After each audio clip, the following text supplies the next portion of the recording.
I pulled my jacket closer as I stepped onto Wall Street in downtown Asheville, the winter chill biting at my skin. The restaurant loomed ahead, its inviting light spilling onto the pavement. I'd picked it with care, sophisticated enough for the occasion, but not over the top. Tonight was my father's 60th birthday, and I'd planned every detail to make it memorable.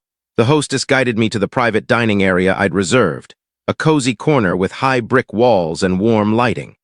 A centerpiece of vibrant red carnations mixed with pine sprigs, Dad's favorites, sat at the heart of the long table. I arrived early to double-check the wine selection, the dessert, even the arrangement of the chairs. Everything had to be perfect. For years, I'd been the one keeping this family together, though it went unnoticed. From my modest apartment in Charlotte, I'd sent money for hospital bills, truck repairs, tuition, even the roof over their heads. I told myself it was out of love, that giving secured my place in the family. But deep down, I wondered if I was just paying for a seat at their table. Tonight, I wanted no doubts. I wanted my father to beam, my mother to warm, and my brothers to see me as more than the sister who covered their expenses. I wanted us to feel like a family again, even if just for a few hours. I slipped a small velvet box from my purse and tucked it beside my plate. Inside was the watch Dad had once admired in a shop window, its navy face gleaming under the store lights. It cost more than I'd planned, but I didn't mind. He deserved something special after the year he'd been through. As I adjusted the silverware one last time, laughter rang from the restaurant's entrance. My family had arrived, marking the start of a night I'd never forget. Growing up in Asheville, my world stretched from the Blue Ridge Parkway to the sidewalks of our neighborhood, but at home, it revolved around my two brothers. Julian, 3 years older, was the star, tall, athletic, a natural on the football field. He carried my mother's pride like a badge. She boasted about his touchdowns to anyone who'd listen as if they were her own. Then there was Damon, 2 years younger, sharp-tongued and endlessly excused. He turned mistakes into stories that drew laughs. Teachers ignored his incomplete assignments, and Mom brushed off his late nights and broken rules with a fond smile. And me, I was just Selene, quiet, studious, more comfortable in the library than in the spotlight. My perfect grades earned polite nods, but they paled next to my brother's flair. She's bright, my mother would say, but not a born leader like Julian. Or, she's diligent, but Damon's got such charisma. Each comment left a quiet sting. When the recession hit in 2008, I was 15. I overheard my parents murmuring over bills at the kitchen table, my father's calloused hands fidgeting from construction jobs that barely paid, my mother's face etched with worry. That year, I stopped dreaming small. While Julian chased scholarships and Damon flirted with music, I set my sights on finance. Numbers didn't play favorites. I started working part-time at a diner after school, saving every penny. I believed that if I could ease the burden crushing our family, maybe I'd finally be more than the overlooked daughter. Footsteps nearing the restaurant table snapped me back to the present, and I steeled myself as my family filled the room. At UNC Chapel Hill, I thought I'd carved out my own path. A scholarship covered tuition and books, and between tutoring economics freshmen and interning at an investment firm, I stayed afloat. My roommate partied on Franklin Street, but I worked late nights in the library, convincing myself discipline was my ticket to freedom. The first call came junior year. My father's truck, his lifeline for construction jobs, broke down. The Asheville repair shop quoted $500, money he didn't have. "It's fine if you can't," he said, but I sent the money that night, skipping textbooks I'd planned to buy. 2 months later, Mom called about an unexpected medical bill, $300. "We'll pay you back," she promised. They never did. Then Damon needed $2,000 for community college tuition to stay enrolled. I covered that too, telling myself family came first. By senior year, nearly half my internship pay went back home. After graduation, I landed a financial analyst job in Charlotte with a decent salary, thinking things might stabilize. Instead, the requests grew. When Dad's chest pains led to surgery, the bills were overwhelming. Insurance helped, but not enough. I drained my savings, $18,000, and took out a personal loan. Later, I chipped in $12,000 over 2 years to save their house from foreclosure. Add Damon's tuition and Julian's truck when it was repossessed, and the numbers piled up fast. I lived in a small studio with thrift store furniture, drove a beat-up Honda, and bought groceries in bulk to stretch my paychecks. Meanwhile, family dinners and new appliances appeared whenever I visited Asheville. I told myself it was temporary, that my sacrifices meant I was needed, maybe even loved. But in truth, I'd become the family's cash machine. The restaurant's buzz faded as my family entered, coats dusted with the evening's chill. I stood to greet them, hugging Dad first.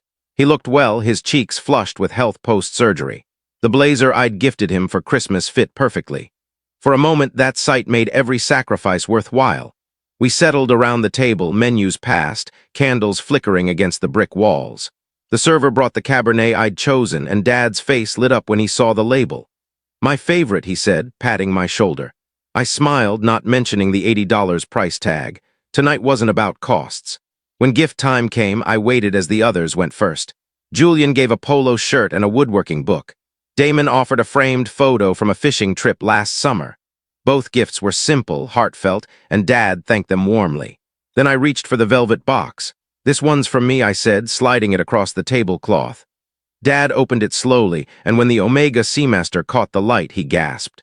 It was the watch he'd admired in a Biltmore Village shop window, a moment I'd tucked away.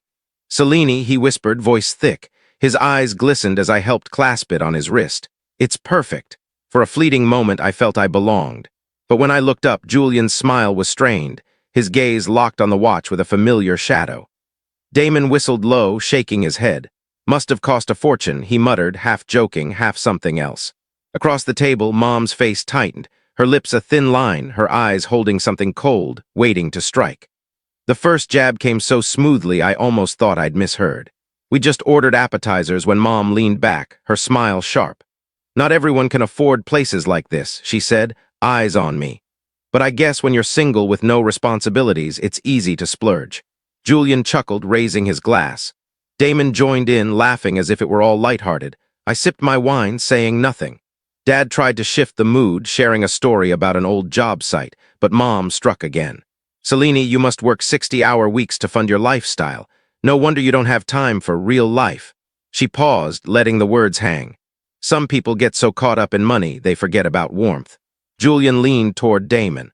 "Remember how she tracked her allowance in spreadsheets?" he said, laughing. 10 going on 40. Damon grinned, still is. Probably spreadsheets her bank account now. I pressed my hands together under the table, nails digging into my palms. Dad cleared his throat, loudly recounting a woodworking project, but his voice drowned under their laughter.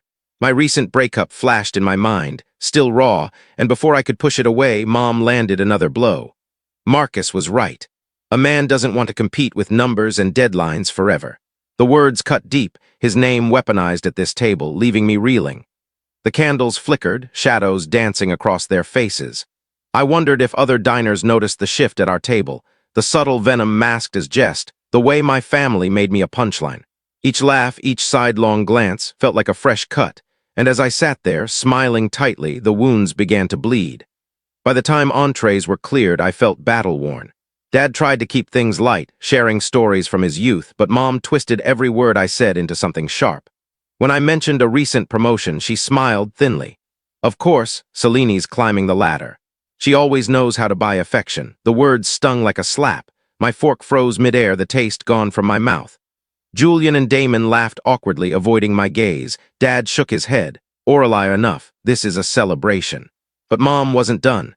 She leaned forward, wine glass in hand. "It's true, Robert. All these big gestures, the fancy dinner, the flashy watch. Cellini's always been good at throwing money around. She thinks that makes her matter." A dry laugh escaped her.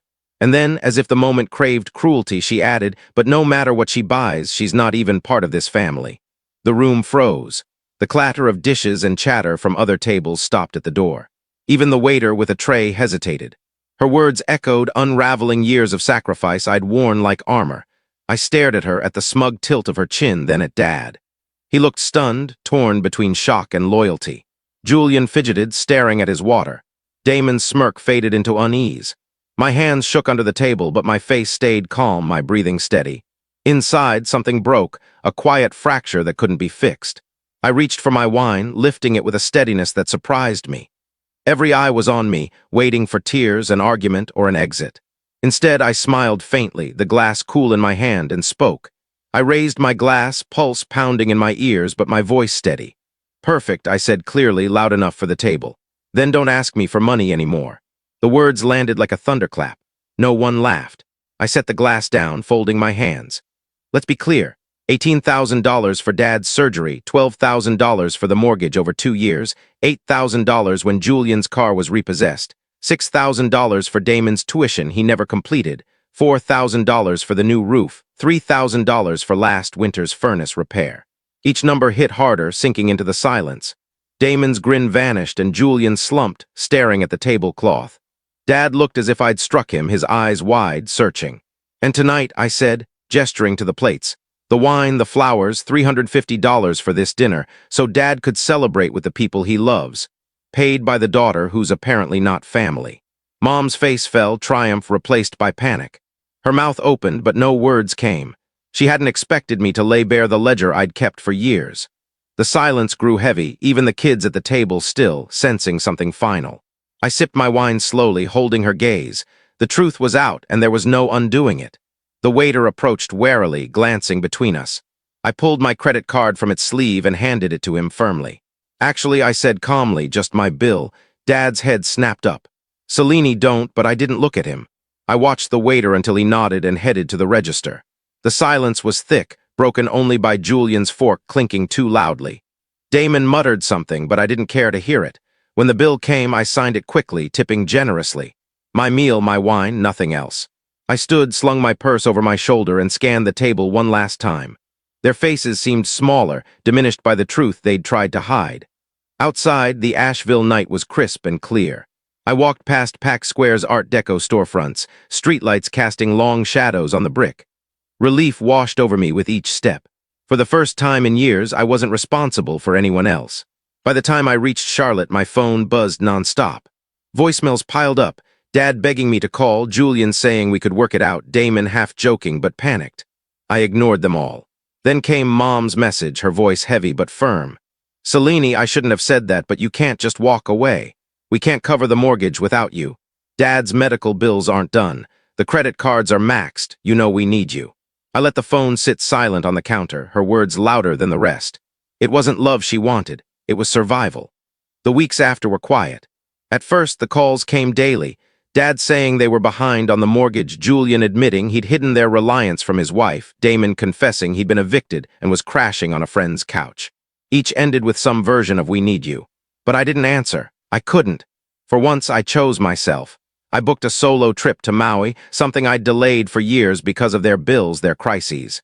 The waves crashing on black cliffs, the scent of plumeria, the Pacific sunsets, they were mine alone. I read novels on the beach, let the sun warm my skin, and felt my shoulders relax. Back in Charlotte, I returned to work sharper, more driven. My boss noticed, praising my focus and handing me new projects I'd have been too exhausted to take before. I started therapy, voicing truths I'd buried, that I'd been buying love, that my family saw my sacrifices as obligation. Meanwhile, without me, they adapted. Dad took consulting gigs, old construction contacts calling for advice.